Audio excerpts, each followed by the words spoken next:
Welcome everyone as we gather to learn Torah Hashem, Be'ezras Hashem Yisbarach.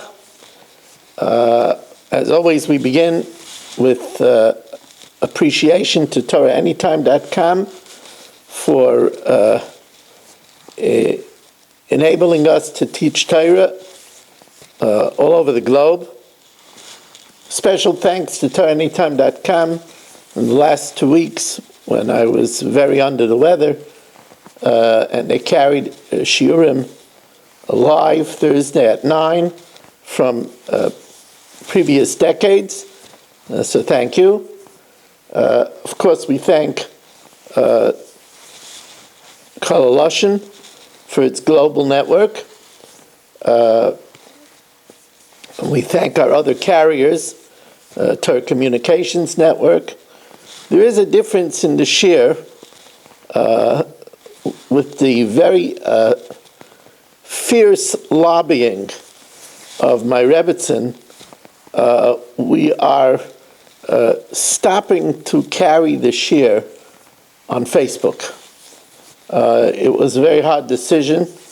I have 5,000 followers on Facebook, but my Rebbetzin felt that, when a person isn't feeling well, should try to make a tikkun, and she felt that Facebook is such a cesspool of other stuff that my putting the shir there might lure people to use that gateway, and she felt that there's enough places where people could watch my shir that maybe I shouldn't do it on Facebook. So,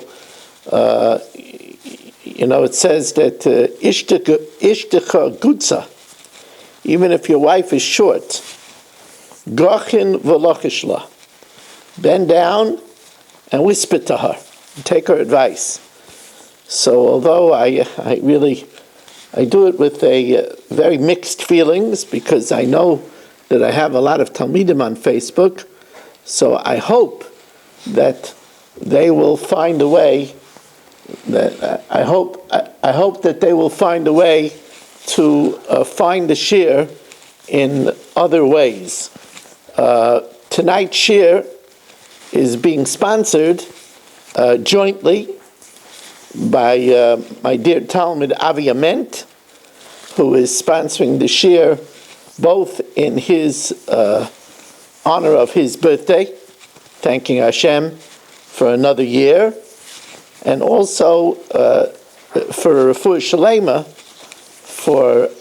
for myself, Moshe Meir ben Esther Fradel. And the shir is also sponsored anonymously, L'ilui Nishmas the Basayan. The Basayan, Zavram Dov ben David, his neshama should have an aliyah, should be a melech yosher for all of us and all of Klal Yisrael. I want to add a sponsorship of my own to thank so many people who have helped me as I've been going through not feeling well. Of course, first and foremost, the Rabbeinu Shalom, my dear Rebbetzin Shoshi. I'd like to thank Shlomo Rosenberg, a paramedic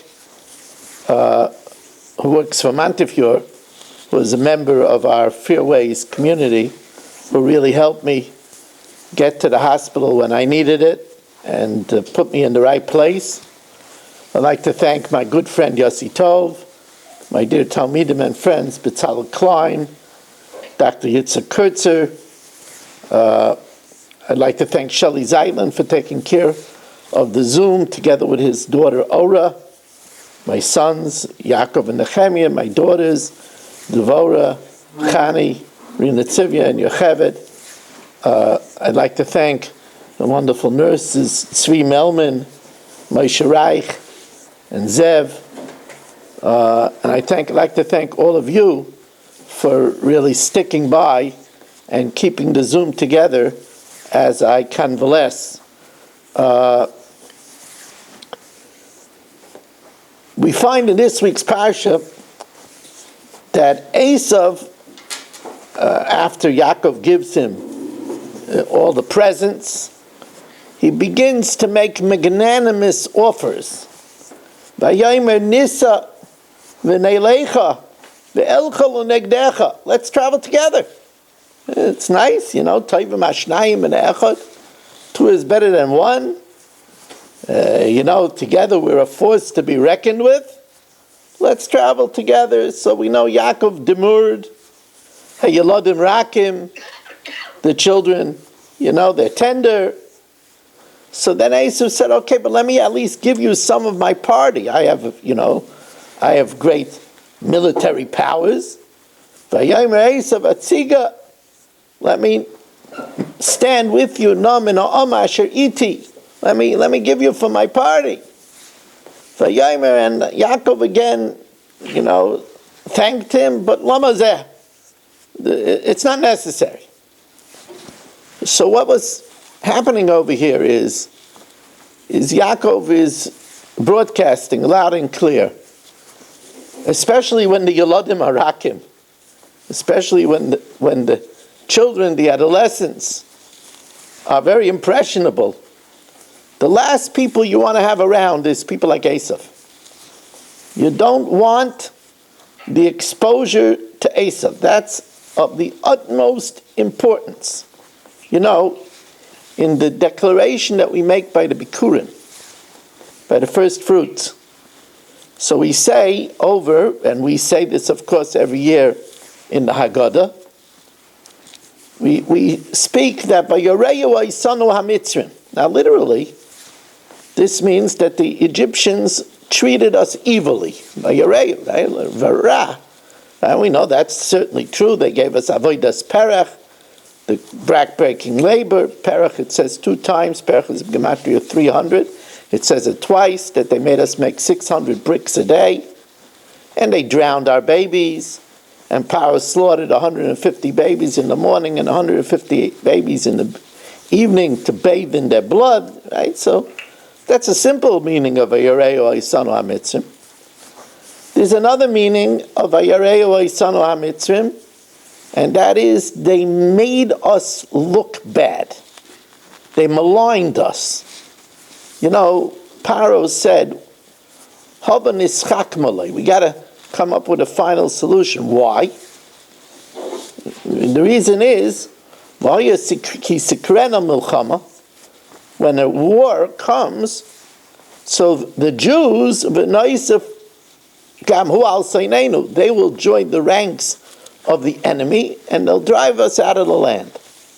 Now that's not Jewish behavior. Jews throughout history are the most patriotic people. They have tremendous hakaras hatov to their host country. Right? There's a law till today, you're not allowed to hate a Mitzri. Why? Because we were a ger in their land.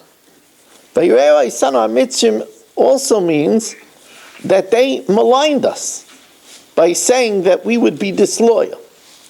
However, the great Divrei Chaim, the sons of Rav, he says a third pshat in Vayareu Aisanu HaMitzrim. And that is, the Egyptians made us bad. Now this we have to know, that when we left Egypt, we left missing 4/5 of our population. That's right. V'chamushim alu b'nei Yisrael me'eretz Mitzrayim. One shot in that is, the Bnei Yisrael came out only 1/5. 4/5 died in the plague of darkness. You know why they died? Because they assimilated to be Egyptians. Right? It says they died because they didn't want to leave. So Hashem said, you don't want to leave? Okay, you'll stay. It's a frightening thing. It says that as long as we stayed in Goshen, we were safe. But once it was Vatimolei ha'oretz oisam, that the land filled with them, then it was trouble. Then it was Vayareu Aisanu HaMitzrim. They made us bad. The Medrash tells us that Yosef HaTzadik, it's a well-known Medrash, that Yosef HaTzadik, when he was viceroy, and the Egyptians came to him for food, so Yosef told them, I'll only give you food if you circumcise yourselves. Now the Egyptians ran to Paro and said to him, the cook of the viceroy that you pointed us wants us to mutilate ourselves. So Paro supported Yosef. Paro said to them, listen, he told you there was going to be a famine.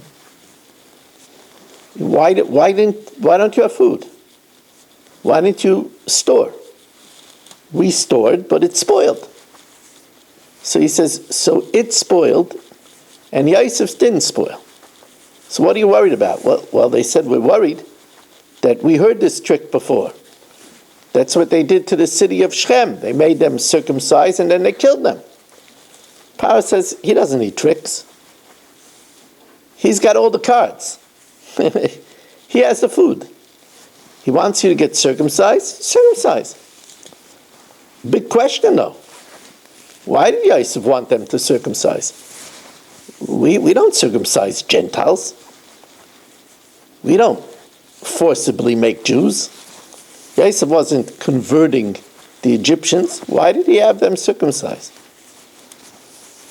So there is a Taisus Arash. Taisus Arash says that Yosef held that the Bnei Keturah, the children of Keturah, needed circumcision.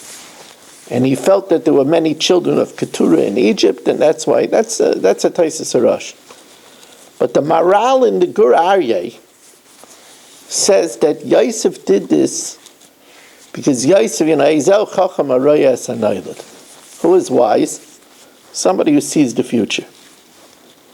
And Yosef knew that the Jews would want to be like the Egyptians. And if the Egyptians weren't circumcised, they would stop circumcising. So as a ploy against assimilation, Yosef mandated that everybody should circumcise. This way the Jews wouldn't be tempted. And this worked until it says, Vayokam melech chodesh asher lo yoda es Yosef. A new king arose who didn't know Yosef, and the Targum, if you look at the Unkelos says, what does it mean, Asher lo yoda es Yosef? The loikayim gezeiras Yosef. He said that they don't have to circumcise anymore.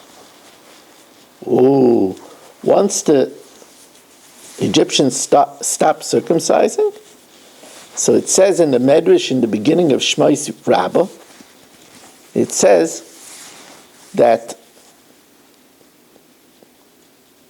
Klal Yisrael said, let's not circumcise, niyeh kemitzrayim. Let's be like all the Egyptians. Ooh, ay, ouch. That's what happened. Assimilation started. So therefore, Yaakov Avinu said, I have to teach. We're not traveling together with Esav. We don't want his escorts. Do you know that in the Haggadah we say, we make a big deal. It says, Lo yal yedei malach, v'lo yal yedei saraf. Hashem didn't take us out through an angel. He didn't take us out through a fiery angel. You know what the Mefarshim say? What would be there if Hashem would have had an angel? The environment, the avir of Egypt was so toxic, it wasn't even safe for an angel. Hashem had to go there himself. Right? It says that no man should leave his house anymore. It's a toxic environment. And that's why we find in the parasha Yaakov Avinu says a very strange prayer. Hatzileini na miyad ochi miyad Esav. Save me from my brother from Esav. Now, that's a little bit funny because Yaakov only had one brother. Right? That's it. just Yaakov and Esav. When Esav came out, Esav destroyed Rivka's womb. That's why it came out bloody, right? That's why it was called Edom. He destroyed her womb. And Yitzhak, who was a carbon, Tamima, he never married anybody else. So Yaakov only had one brother. So what did he have to say for my brother Esav? We know it's Esav. You don't have any other brother. It was very superfluous. Hatzileni no miyad ochi miyad Esav. Now, actually, the Zohar asked this question. And the Zohar learns from this a norm in prayer. It's a norm of prayer that Hashem wants us to dot the I's and cross the T's when we daven. Many people think, look, when I talk to Hashem, I could give him, the abbreviated version. Hashem, help me. You know what I need. Hey, Hashem, you're boichen kloyes v'leiv. You check out the kidneys and the heart. The yodea sisrei salumas kol chai. You know the secrets and hidden things. I only have to say, give me what I need. That's enough, says the Zohar. No. Hashem wants you to spell it out. No abbreviations. Yaakov said miyad ochi, miyad Esav. He was really detailing it out. And the Zohar learns from that the Rebbeinu Shalom wants for us that we should enunciate our needs. We should speak out our needs. We have a famous Rekeach. The Rekeach says that Esav had a son, and he named this son Ochi. One of the purposes of names is that a parent wants to remember something. People want to remember something, they tie a red string around their finger, right? People give names to remember things. Now, in a righteous way, so Moshe Rabbeinu gave his son the name Eliezer, which was short for Elikei Avi Be'ezri, V'yatzileni mecharev Paro. When Paro had him arrested for killing the Egyptian, so the executioner had a big sword come down, and it was coming down very close to separating Moshe Rabbeinu's head from the rest of his body. It couldn't get closer than that. But Moshe Rabbeinu's neck turned to marble. So he never wanted to forget that close squeak. So he called his son Eliezer, so that always when he said Eliezer, he remembered Elikei Avi Be'ezri, V'yatzileni mecharev Paro. That's a reason for giving a name. Right? When Leah got more children than she was supposed to, there were 4 wives, 12 shvatim. Her portion was supposed to be 3 children. She had her 4th child, Yehuda. She got extra. She never wanted to forget that she got extra. So she called her child thanks. Her 4th child was Yehuda. Yehuda means Hoda. She called her child thanks, that she should never forget to be thankful. And this is something that throughout time, people name their children. They name their children after events that they didn't want to forget. It happens. For example, another example, I told you there's a Yiddish name, Ganesha.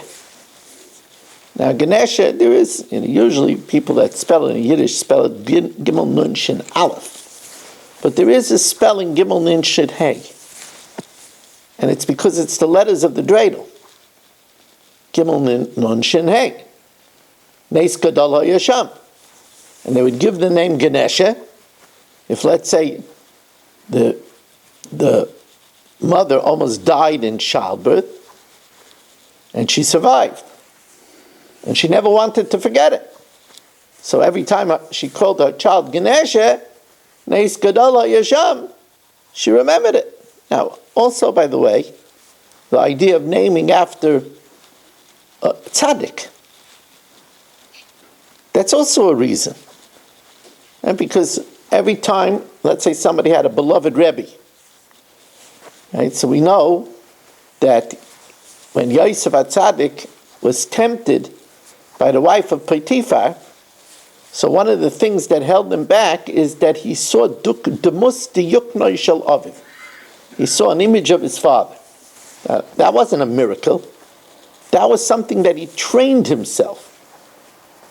He trained himself to see the image of his father. Now you'll say, why did he have to do that? Why didn't he fulfill Shivisi Hashem Lenegdi Summit? So he should have saw the image of God. And the answer is that since God is not a physical being, it was easier for him to train himself to see his father, an image of his father. Now people who take the name of their Rebbe and they give the child their name, so when they mention the name, they remember their Rebbe, it keeps them in place. So over here, Esav took this and he did it in a diabolical way.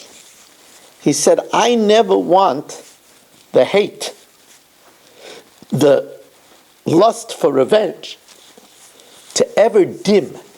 I never want to forget what my brother did to me. He stole my firstborn right. I never want to forget that.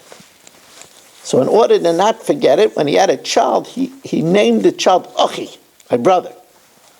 So they should never forget what his brother did to him. And then when this child grew up, he gave this child a sacred challenge, a mission. You're to kill your uncle whenever you can. So this Achi was a ferocious nemesis of Yaakov. So when the Rekeach says that when Yaakov said, Hatzileni no miyad Achi miyad Esav, he meant two things. Save me from Achi, the murderous Achi, and also save me from Esav. But there's a famous Beis Halevi. This is a well-known Beis Halevi. The Beis Halevi says that Yaakov was unveiling over here the understanding that there's a dual danger from Esav and his descendants. From Esav, from Amalek, from Rome, from Western civilization. And that is when he behaves like Esav, like the murderous Esav, like when Amalek attacked Klal Yisrael, when they were traveling in the Midbar, when the descendant of Amalek, Haman, tried to commit genocide, Lahashmid, Larog, Abed, Es Kol HaYehudim, Menar Vadzaken, Taf Benoshim, Biyom Echad. So that's Hatzileni no miyad Esav. And of course, this danger we see all too well in contemporary times.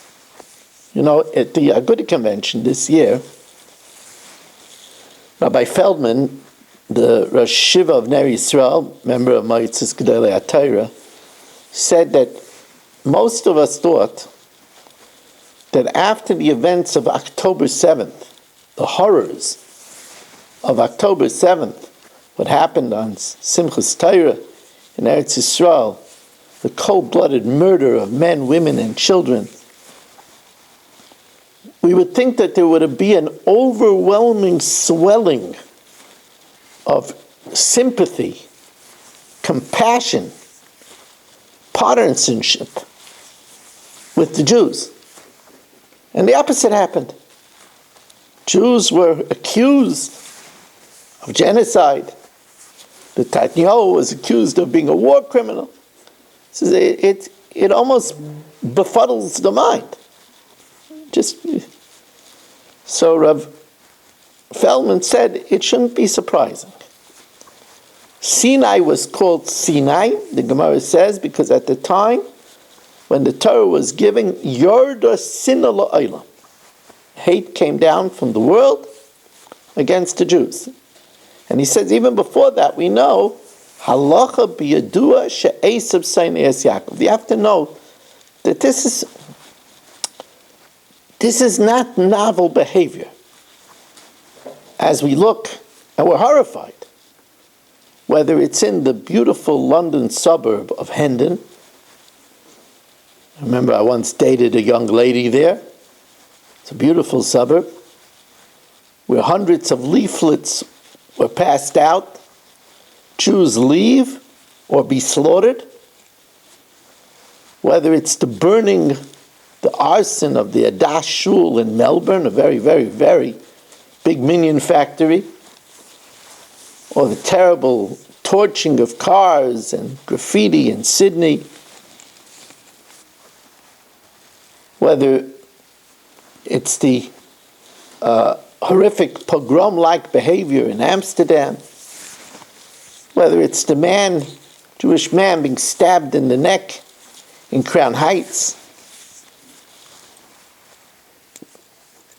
We look and we say, what's going on? Especially people, Holocaust survivors, children, feel such a horror of deja vu. So Rav Feldman says, this is business as usual. At the convention, there was a very nice session called Asking for a Friend.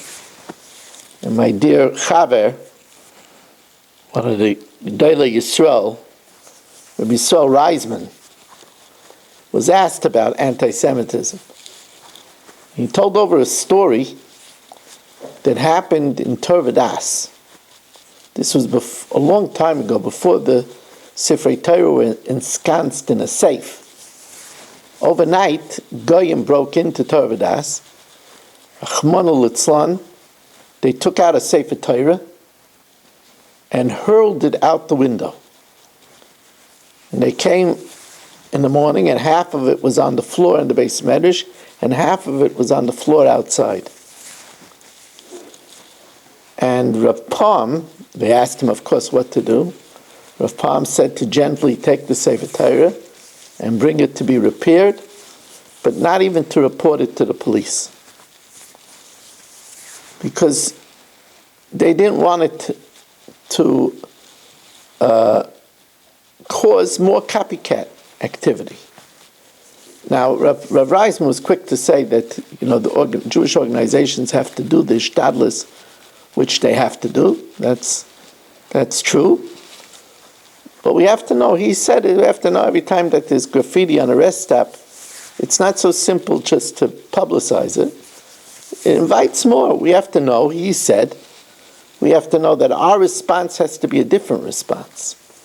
As I'll quote to you in a moment from a Sifsei Chachamim, but he said, the Torah says, when do we have problems? When is Esav given power? V'hoya kasher torid. When Yaakov deteriorates, v'hoya kasher torid. When he goes down in spirituality, then the farakta el me'al tzavarecha, Esav will throw off the yoke and be able to flex his muscles. But although Yaakov said Hatzileni na miyad Esav, when he's menacing like Esav, but says the Beis Halevi, the first thing that Yaakov asked was Hatzileni na miyad Ochi. Save me when he behaves like my brother. Oh boy, that's even more dangerous. When Esav cozies up to me, when he gets friendly with me, ooh, then I really need to beg you, Hashem, Hatzileni na miyad Ochi. To understand the meaning of this, I'll tell you a medrash. It's an interesting medrash. The medrash says that there was a fight between the wind and the sun. And they were fighting which one was stronger, the wind or the sun. So they decided to make a test. They took a man, told him to put a hat on his head, And they said, which one will be more successful in knocking the hat off the man's head? So first a ferocious wind blew, hurricane force, 130 miles an hour. But the man clutched the hat down on his head. He couldn't blow off the hat. Then the sun came out. It got so warm, it was a chamsin, until the man had to take off the hat. It was so warm. The Medrash says, what warmth can accomplish, even the most ferocious storm and war cannot accomplish. And when there is the warmth of Esav, and the friendship, and the fraternization, that's when it's most dangerous, like we had in Mitzrayim. 4/5 died in Egypt, not from the Avodas Perach, but from the assimilation. We know what we call the silent Holocaust. We lost more than 6 million people since the Holocaust to intermarriage and to assimilation. So the first thing that Yaakov said is, Oy, Hatzileni no miyad ochi. Please, Hashem, please save me when my brother cozies up to me. You know, Rabbi Dr. Tversky, in his wonderful Pirush on Chumash, he writes that he had a patient who was a secular Jew. He was totally not religious, but he was very, very, very disturbed that his son was marrying a Gentile girl. And he told Rabbi Tversky that if he would have known, he would have kept the kosher home. He says, if you eat kosher, then your children don't break bread with the goyim. If he would have known, if he could do it again, he would have eaten kosher. That's what happens. The greatest danger is, and that's why we're afraid today. It's really frightening when we see swastikas. I mean, they're taking pizza shops and breaking the windows and putting swastikas. It frightens us. But we have to know that we have to be more frightened by the exposure of our children. And no one should be naive to think that their children are successfully protected. You know, my wife is a Talmidah of a very, very big Talmid Chacham and Tzaddik in Eretz Yisrael, who's known by the name the Bilvavi, Rabbi Sama Schwartz. Rabbi Sama Schwartz calls the media of today the 50th Sharei Tumah. Now, although, of course, we know we can use it for great advantage, to our great advantage, but the exposure to our children that is available through it in today's completely confused society is extremely toxic. And if you're not very, very careful, it could be too late. What can I tell you? You know, you see those demonstrations on the college campuses? You see those youth wearing keffiyas? Do you know how many of them are Jewish children?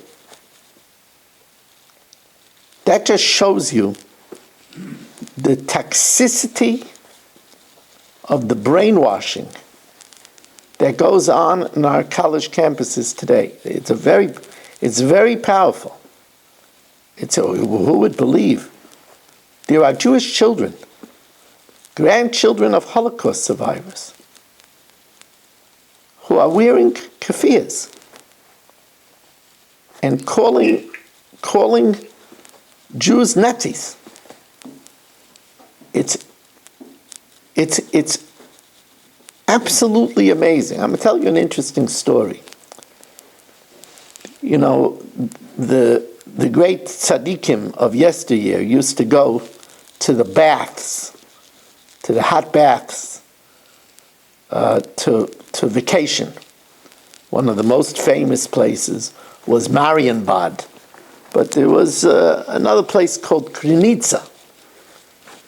And the Griz from Brisk was together with the Rav of Lemberg, my first Rebbitzin, Zecher Tzedekes Avrachas, Chusi Yagan Aleinu, her father, Olav Hashalom, Reb Moshe Geltach, not Reb Moshe Geltach, Reb Aaron Geltach, Aaron Ben Moshe.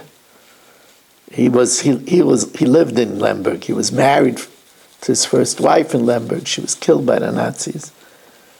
So the Griz of Brisk was together with the Rav of Lemberg in the baths of Krynica. They took a walk. It was this week's Parsha. And the Rav from Lemberg told the Brisk Griz, let me tell you a Hasidic word in the Parsha. It says, Im Lavan, Yaakov told Esav, Im Lavan Garti. And Rashi tells us that Garti is the same letters as Taryag. So Im Lavan Garti. So he was telling him, I lived with Lavan. Garti is Taryag Mitzvah Shamarti. I didn't learn anything from his evil ways. The Sifsei HaChamim was telling him, the Sifsei HaChamim explains, Rashi, that Yaakov was telling Esav, you know, Tati said, Al Charbecha Sichya, that you'll live by the sword, but don't get any ideas, because it's only V'haya Kasher Torah. It's only if I deteriorate, but I didn't deteriorate. Im Lavan Garti, V'tayag Mitzvah Shamarti. So the Rav of Lemberg asked the Griz, Yaakov lived with Lavan in his terrible sviva, in his terrible environment, for 20 years. And we know that it's a way of life that a person is mushpa from his environment. So he asked the Griz, how did he escape being influenced by Lavan? 20 years. So the Rav from Lemberg says the Torah gives us the key. It says, Im Lavan Garti, and the pasuk continues, Vayihili shor v'chamor. And I had oxen and donkeys. Says the Rav from Lemberg, you know how he didn't learn from Lavan? Because Lavan and his people he viewed as shor v'chamor, as oxen and donkeys. He didn't attach them any significance. He didn't view them with any chashivas. If you treat them like shor and chamor, you're not going to learn anything from them. Now the Brisker Rav, it's well known that the Griz told the Lemberger Rav, while that's not Pashup Pshat in the Pasuk, he says what you're saying is absolutely correct. And he brought him a Rambam, a raya from a Rambam in the 6th parak of Hilchos Deis, where the Rambam says, Derech Bri'asar Shel Adam, it's the way of people, Liyos Nimshach B'dei Oisav, Umaisav, that they're drawn in their attitudes and ways, and their behavior, Achareyav V'Chaveirav, after their friends and their associates. Says the Griz, it's only if they attach significance to them will they learn from them. If they don't attach significance, they won't learn from them. So the first thing we have to know, this is very practical. We have to make sure that our children don't attach significance to Goyish figures. Today, one of the areas of toxicity is the pop singers. Girls should not be influenced by... Now here's a girl, and she calls herself a Swiftie. There's a big Goyish singer, Taylor Swift. And she has millions of fans that identify with her. They call themselves Swifties. That's exactly the opposite of Shor v'Chamor. If you're going to attach a significance, then you're going to learn from the person's behavior, from the person's style of dress. The music is a music of vulgarity and promiscuity. You know, Baruch Hashem, today we have a kosher alternate for our girls. There are girls that love music, they love the arts. My new daughter, Devorah Schwartz, is one of the superstars of this new genre of women singers.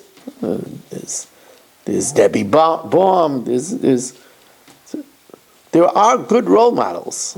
I know my daughter Devorah makes sure to dress always overly tznius to be a good role model for the girls. And that the music is about the words that we sing. You know, to sing words like "Thank you, Hashem." Right? To sing, it's about prayer and thanks and realization of Hashem. That we have to treat the guy as a shor v'chamor. A child should not have as a role model. I mean, sports is okay, but not to venerate a sports player. Because again, you're not treating them like shor v'chamor. And that's when you start learning from their ways. And that's the toxicity. We were very frightened of the anti-Semitism. But look at Yaakov, he teaches us the priority. Hatzileni no miyad ochi miyad esav. First miyad ochi. First when we get too close to them. That's more dangerous than the swastika graffitis and even the Molotov cocktails that are thrown into store windows. We have to know that this is a society where the poisoned youth feel that they know from podcasts, from their scientific research, that they know better the road to happiness than we do. It's a fact of the matter. This is a society that mamish is the opposite of the fifth commandment. The fifth commandment says that kabeda savicha ve'esimecha, honor your father and mother. Today's youth say, you had me, now it's your responsibility to take care of me. Don't tell me I should honor you. I didn't ask to be born. You owe me. And the Gemara tells us to expect this. The Gemara tells us, ikvisa de Mashiach, in the time of Mashiach, chutzpah yazga. Chutzpah will be magnified. This is going to happen. There won't be respect for the Zakanim. We're living in a time where exposure to the outside exposes the youth to communities. There are communities that will make a person feel comfortable with whatever perversion they want to choose. There's a community for their perversion. We know that one of the things that makes us a Jew, we have three Jewish features. Rachmanim, a sense of mercy. Baishanim, a sense of shame. And Goimlei Chasadim, we do kindness. This is a world where the sense of shame has been removed.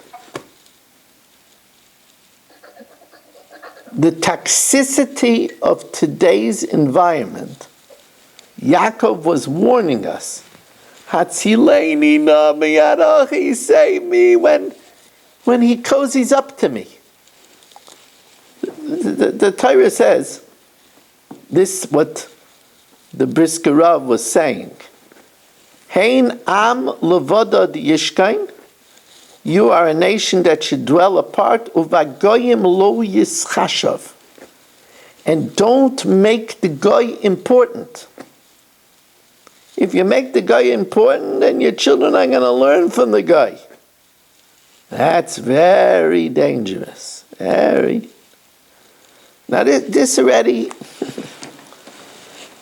this also explains another mechanism of the scary flourishing of anti-Semitism.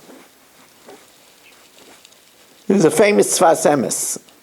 Sfas Emes quotes the Medrash in the beginning of Shmais. I mentioned it. Right? Remember, I mentioned that it says, Kishemeis Yosef Heiferu Bris Milah. When Yosef died, they annulled the circumcision.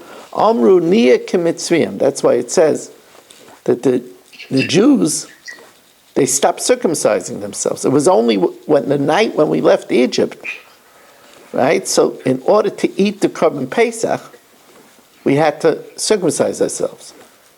And many Jews were frightened to circumcise themselves. So the Medrash says that Hashem brought a wind, and it brought the Reach of Gan Eden, the scent of Gan Eden, and entered into the Korban Pesach. And the Jews smelled the smell of Gan Eden. And they could only eat the Korban Pesach if they circumcised themselves. So because of that, they circumcised themselves. That's what it says, right? I saw you wallowing in blood. The blood of the Pesach and the blood of Milah. But it says that this is the reason that the Egyptians hated us so much. It doesn't make sense. Yosef saved Egypt. They loved Yaakov. When Yaakov came down to Egypt, the Nile rose and irrigated Egypt. They loved the Jews. But as soon as the Jews stopped circumcising themselves, it says, Miyad, hopach libam lisnoi amoi lisnakel ba'avodah. Hashem changed their hearts. It's a pasuk. Pasuk in Yeshaya. Hopach libam, he changed their hearts, lisnakel ba'avodah. Lisnoi amoi lisnakel ba'avodah. To hate us. Why? To repel us. This way we won't. Why do you think that there's such terrible anti-Semitism on the campuses?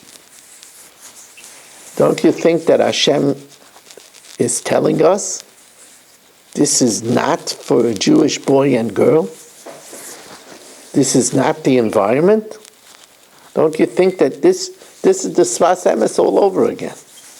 Hashem uses anti-Semitism in order to preserve our Jewish integrity. So it's a bitter pill, but that's what we see today.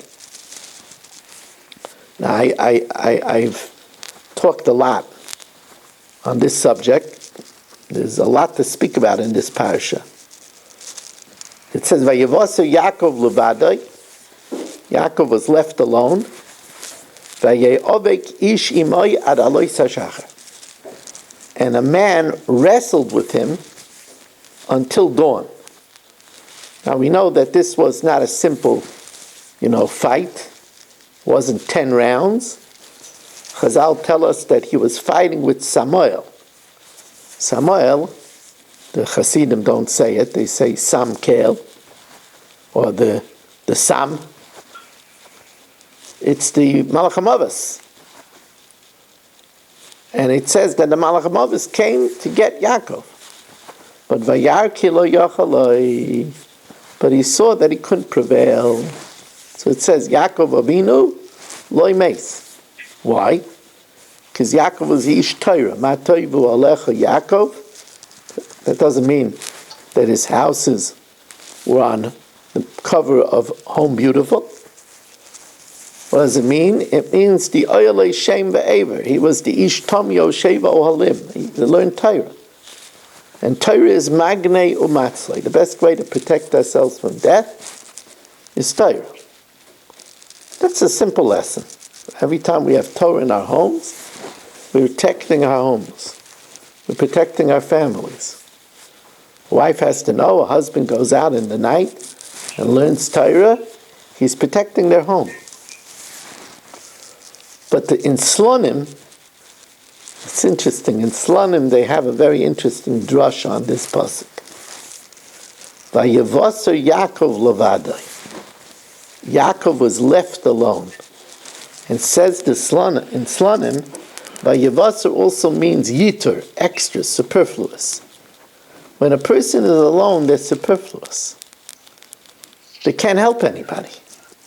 You know, a person thinks, if they're not married, they got the life of Riley. You're not married?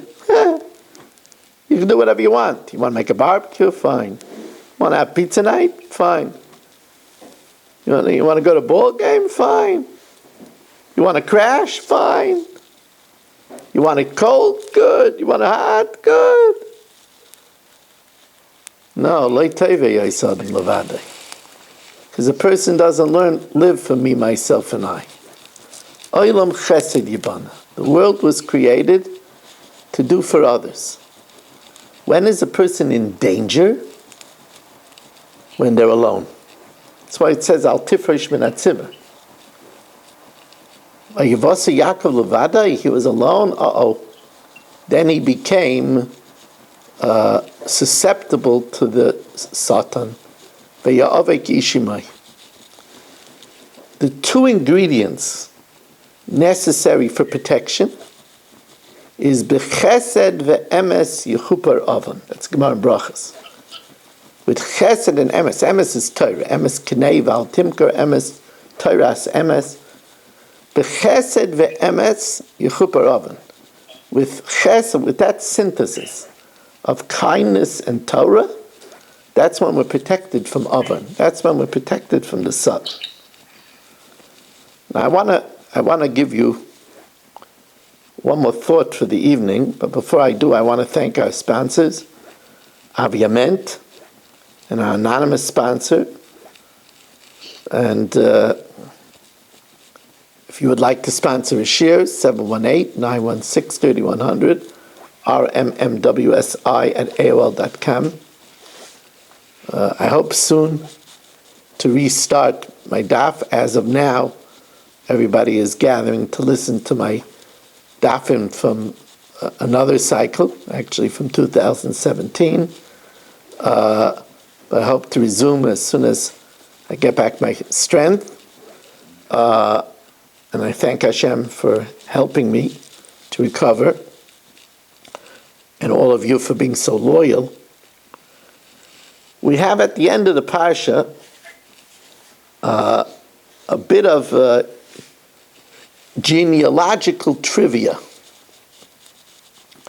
that carries a weighty lesson in human behavior.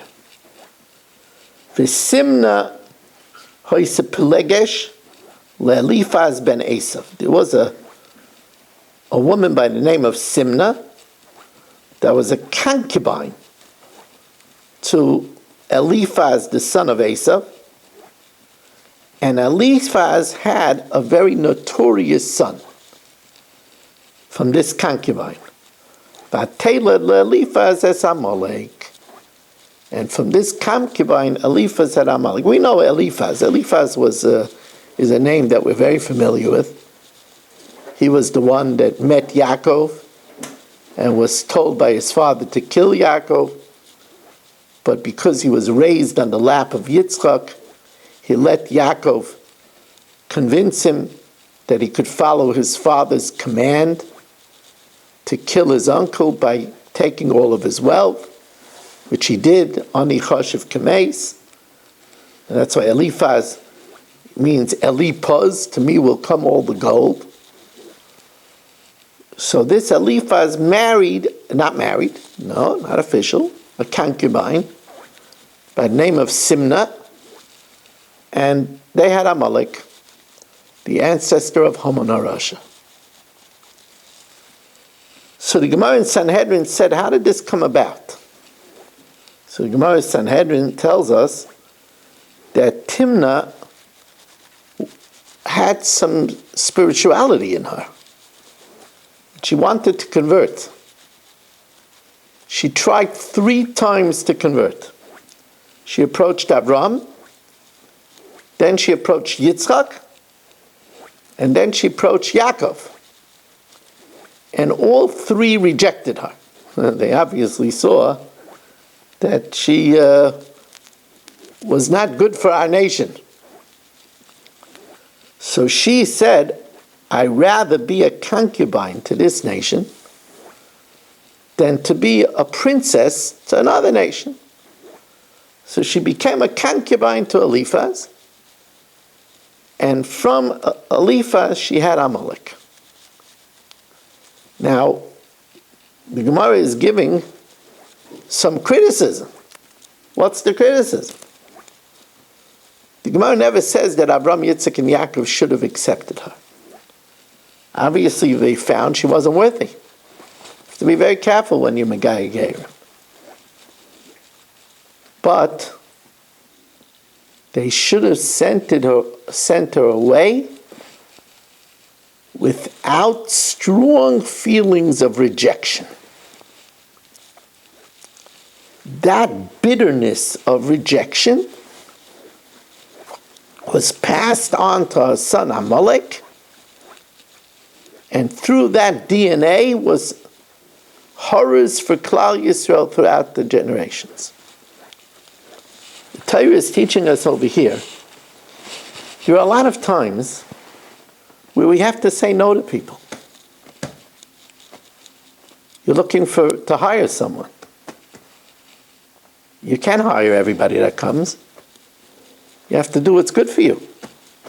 But if you're going to say no, you have to make sure that you don't leave the person with bitterness of rejection. This is what we learn from here. Parent has to say no to a child. Sometimes a spouse has to say no to their mate. We have to know that we have to be careful not to leave a person with feelings of rejection. That's a big lesson from over here. Because we know that the Chazal is saying that there's some criticism. We can't say it. Avraham, Yitzchak, and Yaakov are like angels. We can only say over from a Gemara. And the Gemara is saying that there was some criticism leveled. You have to be careful not to leave people with the taste of rejection. Say no, it's Hashem. There'll be other times. I'm sorry I can't deliver. You're really great. That bitterness of rejection could linger and cause enmity for a very long time. I just want to remind you again that until I get back in the saddle and say the daf, Shelley and his wonderful daughter Ora are ensuring that we have every night at 8 a daf from a previous cycle for my shiurim. You could join, of course, at zoomdaf.com. And I hope yet, perhaps this week, I'm not sure, but I hope to do a series for the Shabbos table. Maybe, if I have the strength after tomorrow night's daf, we'll have for the Shabbos table. I want to thank you for joining us. Wish you a good night and a good Shabbos.